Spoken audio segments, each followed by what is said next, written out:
all the best. Good luck. All the best. DCM DK Shivakumar ಅವರಿಗೆ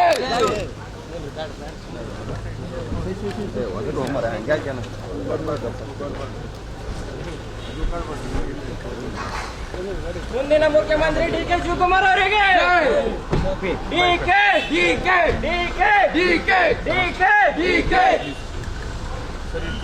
ಮುಂದಿನ ಮುಖ್ಯಮಂತ್ರಿ DK Shivakumar ಅವರಿಗೆ ಮುಂದಿನ ಮುಖ್ಯಮಂತ್ರಿ ಡಿಕೆ ಶಿವಕುಮಾರ್ ಅವರಿಗೆ DK DK DK DK DK DK DK DK Karnataka trouble shooter DK Shivakumar ಅವರಿಗೆ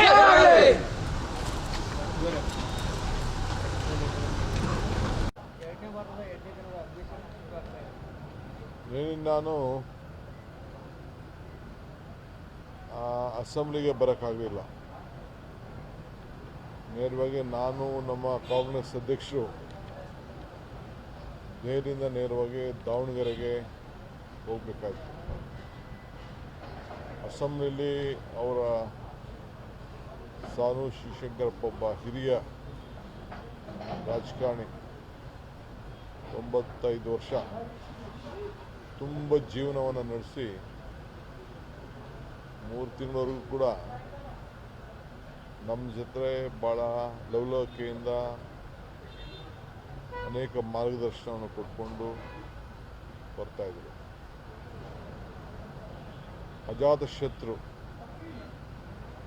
ಮಧ್ಯಭಾಗ ದಾವಣಗೆರೆಗೆ ಹೊಸ ಒಂದು ರೂಪವನ್ನು ಕೊಟ್ಟಂಥವ್ರು. ಶಿಕ್ಷಣ ಕ್ಷೇತ್ರಕ್ಕೆ ಒಂದು ಮಧ್ಯಭಾಗದ ಜಿಲ್ಲೆಗೆ ತಂದೆ ಆದಂಥ ಒಂದು ಕೊಡುಗೆಯನ್ನು ಕೊಟ್ಟು ಉದ್ಯಮಿ ಜೊತೆಗೆ ಅಜಾತ ಶತ್ರು ಜೊತೆಗೆ ಎಲ್ಲ ವರ್ಗದ ಜನರು ಕೂಡ ಒಂದು ದೊಡ್ಡ ಕೊಡುಗೈ ದಾನಿಯಾಗಿ ಸೇವೆಯನ್ನು ಮಾಡ್ಕೊಂಡು ಬಂದರು. ನಾನಂತೂ ವಿಶೇಷವಾಗಿ ಅವರ ಕೋವಿಡ್ ಬಂದಂಥ ಸಂದರ್ಭದಲ್ಲಿ ತೆಗೆದುಕೊಂಡಂಥ ದಿಟ್ಟ ತೀರ್ಮಾನ, ಸರ್ಕಾರ ಕೊಡೋಕ್ಕಾಗದೆ ಹೋದಾಗ ಸರ್ಕಾರಕ್ಕಿಂತ ಮುಂಚಿತವಾಗಿ ಇಡೀ ದಾವಣಗೆರೆಗೆ ಉಚಿತವಾಗಿ ಲಸಿಕೆಯನ್ನು ಕೊಟ್ಟು ವ್ಯಾಕ್ಸಿನೇಷನ್ ಕೊಟ್ಟು ಇಡೀ ಭಾರತಕ್ಕೆ ಒಂದು ಮಾದರಿಯಾಗಿದ್ದರು ಅನ್ನೋದನ್ನು ನನಗೆ ಹೇಳಲಿಕ್ಕೆ ಭಾಳ ಸಂತೋಷ ಆಗ್ತದೆ. ಅದಾದ ಮೇಲೆ ಸರ್ಕಾರ ಮುಂದಕ್ಕೆ ಬಂದರು. ಸೊ ನಾನೇ ಹೋಗಿ ಅದಕ್ಕೆ ಆ ಕಾರ್ಯಕ್ರಮದಲ್ಲಿ ಪಾಲ್ಗೊಂಡು ಭಾಳ ಸಂತೋಷದಿಂದ ಅವರ ಹೃದಯ ಶ್ರೀಮಂತಿಕೆಯನ್ನು ಮೆಚ್ಚಿ ಬಂದೆ. ಸೊ ಇವತ್ತು ನಾವು ಇಡೀ ಸರ್ಕಾರ ಅವ್ರಿಗೆ ಹೋಗಿ ಗೌರವವನ್ನು ಸಲ್ಲಿಸ್ಬಿಟ್ಟು ಬಂದಿದ್ದೇವೆ. ಪಕ್ಷ ಬಂದಿದೆ. ನನಗೆ ಕೆಲವರಿಗೆ ದುಃಖ ಆಗ್ಬೋದು ಇಂಥವ್ರನ್ನ ನಾವು ಕಳ್ಕೊಂಡು ಅಂತ. ಆದರೆ ಇಂಥ ತುಂಬ ಜೀವನ ಭಗವಂತ ನಮ್ಮಂಥವ್ರಿಗೆ ಕೊಟ್ಟರೆ ಇನ್ನೂ ಸಂತೋಷ. ಸೊ ಯಾರಿಗೂ ಕೂಡ ಯಾವ ಒಂದು 10-15 ದಿನ ಹಾಸ್ಪಿಟ್ಲಲ್ಲಿ ಇದ್ದದ್ದು ಬಿಟ್ಟರೆ ಮಿಕ್ಕಿದ್ದು ಭಾಳ ಸಂಭ್ರಮದಿಂದ ಈ ಬದುಕನ್ನು, ಸಂತೋಷದ ಬದುಕನ್ನು, ಲಕ್ಷಾಂತರ ಜನಕ್ಕೆ ಉದ್ಯೋಗ, ವಿದ್ಯೆ ಮತ್ತು ಅವರು ನಂಬಿದಂಥ ಧರ್ಮ ಎಲ್ಲದರಲ್ಲೂ ಕೂಡ ಒಳ್ಳೆಯ ಹೆಸರನ್ನು ಪಡೆದು ಒಬ್ಬ ಕೀರ್ತಿ ಶೀರ್ಷರಾಗಿ ಬದುಕಿದ್ದು ಅನ್ನೋದನ್ನು ಹೇಳಲಿಕ್ಕೆ ನನಗೆ ಭಾಳ ಸಂತೋಷ ಆಗ್ತದೆ. ಓಟ್ ಚೋರಿ ನೋಡಿ, ಒಂದು ಗಮನಿಸಬೇಕು, ನಮ್ಮಲ್ಲಿ 4,000 ಜನ ಅಷ್ಟು ಬಂದಿದ್ದರು.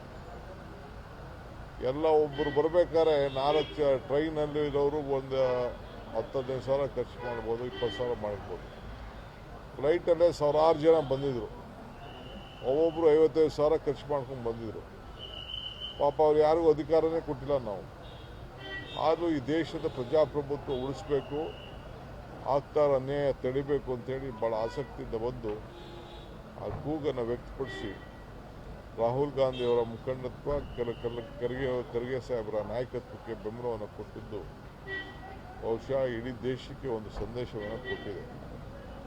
ಪ್ರಿಯಾಂಕಾ ಗಾಂಧಿಯವರು ಮತ್ತೆ ಬ್ಯಾಲೆಟ್ಗೆ ಹೋಗಬೇಕು, ಅದರ ಮುಖಾಂತರ ಎಲೆಕ್ಷನ್ ನಡೆಸಿ ಆಮೇಲೆ ಗೊತ್ತಾಗ್ತದೆ ಅಂತ ಕೂಡ ಸಂದೇಶವನ್ನು ಕೊಟ್ಟಿದ್ದಾರೆ. ಹಂಗೆ ಭಾಳ ಯಶಸ್ವಿ ಆಯಿತು. ಮೂಲ ಮೂಲೆಯಿಂದ ಬಂದಂಥ ಎಲ್ಲ ಕರ್ನಾಟಕದ ಎಲ್ಲ ಕಾರ್ಯಕರ್ತರಿಗೆ ಮುಖಂಡರುಗಳಿಗೆ ಪಕ್ಷದ ಪರವಾಗಿ ಅವರಿಗೆಲ್ಲ ನಾನು ಅಭಿನಯಿಸ್ತೇನೆ. ಎಲ್ಲ ನೋಡಿದ್ರ ನೀವೇ ಎಲ್ಲ ಭಾವಚಿತ್ರಗಳು ಫೋಟೋಗಳು ಕುಶಲ ವಿಚಾರಿಸೋದು ಎಲ್ಲ ನೋಡಿದ್ರು.